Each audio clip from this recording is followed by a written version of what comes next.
Hello, assalamu alaikum everybody. Welcome back, Povers. It's been a little while. Bringing you a special one today. Bit of a true Australian crime. Talking about the life, a very short life, and times of Stewart John Regan, the magician, who can make people disappear, he reckons. So we'll start from the beginning. This is actually before I start. Shout out to Dan Robinson from one of my subs. Hi Dan, it's for you, brother. Thanks so much for your support, Dan, over the time. I just wanted to thank him for that because he's been a major supporter of the channel. So thanks so much for that, Dan.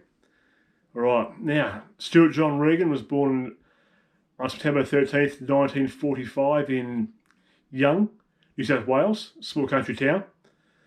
He's quite a strong-willed young lad, never afraid of anyone. From a very young age, he often liked to purportedly torture small animals, which is always a worrying sign of a young kid. And unfortunately, he had this sign in his early life.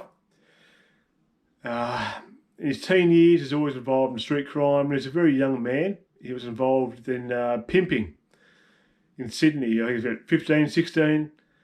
He was controlling a whole lot of prostitutes there on the actual, maybe King's Cross area. So it's quite, he's very young. He was quite a notorious young kid. A lot of older criminals want to try and avoid him because he's quite violent and his mood swings are quite erratic. You can't quite control him. So at a very young age, he had a very, very, very big reputation as a young man. So as he got older, he got his jail for a few small things.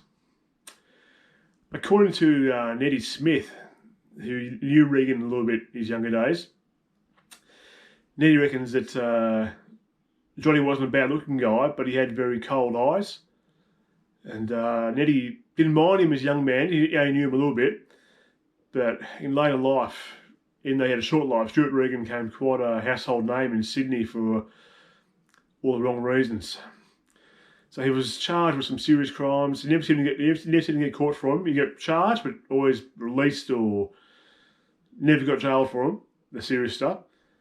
And he wanted to become the #1 standover man in Sydney. So he obviously is a smart guy. He's quite a good planner. He targeted guys who had he targeted guys who were well known. So if he eliminated them or cut their operation down, he'd take their name, if you know what I mean. Like he takes their spot, and they say, "Oh, Regan, but he killed so and so or so and so." And so Regan's reputation would grow over time. That's his sort of plan. It's how he sort of managed his rapid rise up the underworld in Sydney. And this is the late 60s, early 70s. So this is 1960s Sydney, which is in early 70s Sydney, which is much different than obviously what it is now. But even then, he had a huge reputation. His sort of before his time, the way he controlled media, the way he controlled other criminals, well-established guys. He had no fear of them. He'd happily take them out, take their spot, take their name as well. So Johnny Regan, Johnny always called Johnny Regan. So Regan became well known for pimping, protection rackets. He later got involved in some quite serious murders, which he committed an unknown number. People say it could be 10 plus. No one knows. He was never caught for them. So he killed a lot of underworld guys. One of the guys he killed was, or allegedly killed, was a guy named Kevin Victor Gore. So Kevin Gore was a merchant seaman who became involved in crime instead. He's a leader of a gang called the Toe Cutters in Sydney with Linus Driscoll.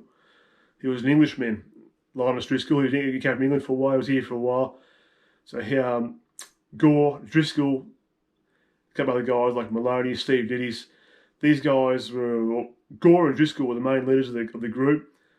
They would, if they learned of a criminal doing an armed robbery or coming involved in some serious money, they would befriend him for a bit, kidnap him, and do various procedures. They would either remove toes or remove other body parts until they got the money they wanted. So these gentlemen were quite active in the early 70s. So Kevin Gore was quite a serious criminal. So was Linus Driscoll. Linus was quite a notorious criminal in England and here. Linus Driscoll used to know the Cray brothers in England quite a bit. So he was well known in England and here. So Kevin Gore and Linus Driscoll became targets of Johnny Regan. Regan wanted to, obviously, before we go into that, there's a big armed robbery, I think it was in Melbourne. I'm not sure. It was a big armed robbery with some guys who robbed an armoured van. Approximately over $500,000 was stolen. This is back in the 1970s, like 1970. So that's huge money back then. That's probably equivalent of about $3 million now, 50 years ago. So these guys did the armed robbery in an armoured van. They got the armoured van, stole a huge sum of money, and through loose lips, the gang were found out by the toe cutter gang with Driscoll and Gore. So Driscoll, Gore, and the toe cutters kidnapped a guy called Francis Blair, through various blowtorches to the belly and various other torture methods. They found he revealed the stash, and so he was tortured so bad he actually died. Frank Blair, he actually died from his injuries. So now this is a bit strange because I know Johnny Regan was the main suspect in killing Kevin Gore. Well, Kevin disappeared one day, never seen again. He was last seen with Johnny Regan. Now, Regan might have killed Gore either as under contract from the other criminals to avenge Frank Blair's death, or Johnny wanted Kevin's cash and his reputation, more likely. So probably a mixture of all three. He wanted the reputation of killing Kevin Gore, who was feared by everyone. And he also wanted to kill Linus Driscoll, or at least get him out of the way so he can take over more control of the gang. Because Linus was quite a serious character, so Regan wanted Driscoll out of the way. So Driscoll got charged with murder eventually. I think he might have got acquitted. He was found guilty of that, but he later got acquitted and deported, so he was out of the picture anyway.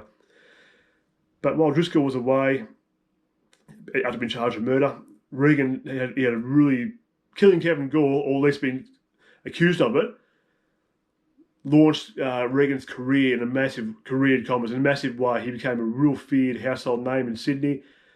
Everyone tried to avoid doing business with him because he was so unpredictable and violent. So Johnny Regan came up with. Johnny Regan was he committed lots of murders that was unbelievable. Lots of murders that were senseless, just violent acts. Some maybe under contract, who knows.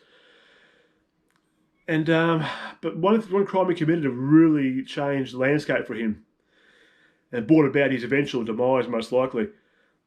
In 1974, roughly, he was dating a lady, and the lady had a small child, a 2-year-old boy. Carlos, his name was. And Johnny was babysitting Carlos while his mother went to work one day. Now Regan reckons he took him in his car to buy a newspaper for the all-night news agency at the time. So he went to the news agency to buy a paper, leaving the young boy in the car, and apparently when he got back to the car, the boy was gone. Now, no one believes that. Unfortunately, Johnny, everyone believes that Regan killed the young boy, and he made some very cryptic sort of, not revelations, sort of cryptic sort of hints he might have done. But he didn't say he did it. He said he often gave like anonymous tips to where the body might be. But obviously, it was false. So Johnny obviously liked the notoriety it brought him, even more notoriety than what he already had. So underworld figures got together. They were already a bit worried about him. Then a guy called Jack Clark, or John Clark, his name was. Ratty Jack Clark, he used to be called. So John Clark accused Regan of being a child killer. And apparently he spat at Regan's face one night. So Regan, cool and calm, let it go. One night, not long after that, he followed Jack Clark to a bar and shot him through the window of the bar. Single shot to the head, disappeared. Clark fell dead. So after that, Clark was a bit of a rough character, but he had some pretty powerful friends. Lenny McPherson, George Freeman, Stan the Man Smith. So these guys decided that Regan was so dangerous at the time, he had to be eliminated. Who did it? No one knows. because it all gets quite murky after that. He went to a park one day, he went to a street one day in Marrickville on September 22nd, 1974, and he was gunned down, shot heaps of times by lots of people, different guns, I think. He died shortly afterwards. So no one knows who did it. No one said. Everyone's sort of, once Regan was gone, everyone was happy to see the menace was removed from society, so, and from their businesses, so they get back to normal. They don't have to worry about Regan coming in to visit one night. So Johnny Regan, 945. Stewart John Regan, known as Johnny Regan, the magician, 945 to 1974. One of the most feared criminals in Sydney, and his story isn't as well known as like Neddy Smith, Chopper Reed, Carl Williams, any other, Tony Mockbell. His story isn't quite as well known because he lived and died a very short life. Obviously not a Melbourne guy, but he's a big Sydney underworld figure. You find there's a show called Tough Nuts, which had him on there. He was pretty interesting. What they showed, they found some information about his background. So that was pretty interesting, but you won't find much about him actually. So I thought I'd dig that one up.